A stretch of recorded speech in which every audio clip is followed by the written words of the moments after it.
গণহত্যার মামলায় ফাঁসির রায়ের পর এবার দুর্নীতির দায়ে ২১ বছরের কারাদণ্ড দেওয়া হলো সাবেক প্রধানমন্ত্রী শেখ হাসিনার।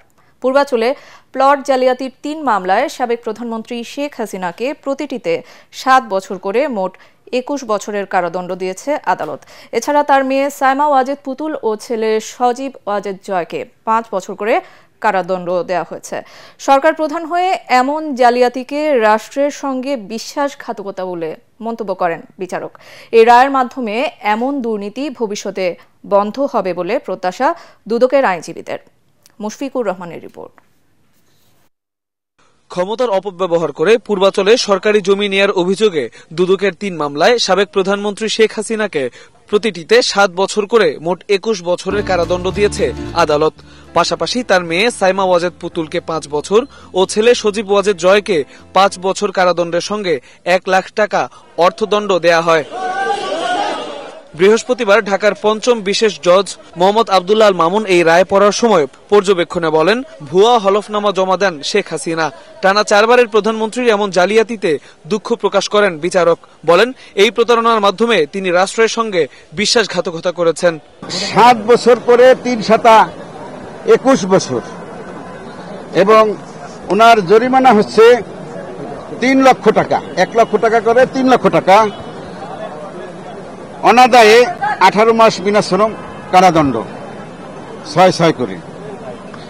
সাইমা ওয়াজেদ পুতুল যে মামলার প্রধান আসামি, তার সাজা হচ্ছে ৫ বছর। উনি একটি মামলারই আসামি, তাই ওনার সাজার মেয়াদ ৫ বছরই। সজীব আহমেদ জয়, উনি যে মামলার প্রধান আসামি, ওই মামলার ওনার সাজার মেয়াদ ৫ বছর এবং ১ লক্ষ টাকা জরিমানা। শেখ হাসিনার এই জালিয়াতির বিষয়ে তৎকালীন গণপূর্ত প্রতিমন্ত্রী ও রাজুকের চেয়ারম্যান অবগত ছিলেন বলে উল্লেখ করা হয় রায়ে।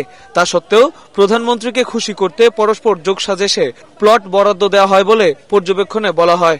তিনি অন্যায়ভাবে দরখাস্ত না করে সমস্ত রুল রেগুলেশন এগুলো ভায়োলেশন করে তিনি ক্ষমতার অপব্যবহার করে এখানে প্রতারণার মাধ্যমে যে প্লটটি নিয়েছেন, এটা খুবই অন্যায় এবং এগুলা দেখতে রুচিসম্মত না, এবং এটা কোনো মানুষের বোধগম্বনা, কোনো মানুষ এটা গ্রহণ করার মতো না। এছাড়া ৩ মামলায় সাবেক প্রতিমন্ত্রী শরীফ আহমেদকে মোট ১৮ বছরের জেল দিয়েছে আদালত। আর রাজুকের সাবেক সদস্য খুরশিদ আলমকে ১ বছরের কারাদণ্ড দেওয়া হয়েছে। পরে অন্যান্য আসামিদেরকে বিভিন্ন মেয়াদে সাজা দেওয়া হয়। তবে বেকসুর খালাস পান গণপূর্তের প্রশাসনিক কর্মকর্তা সাইফুল ইসলাম সরকার। এ ধরনের দুর্নীতি প্রতিরোধে রাজুকের নীতিমালা সংস্কার ও দুর্নীতির তথ্য প্রকাশের জন্য সুপারিশ করেন বিচারক। মুশফিকুর রহমান, এটিএন বাংলা, ঢাকা।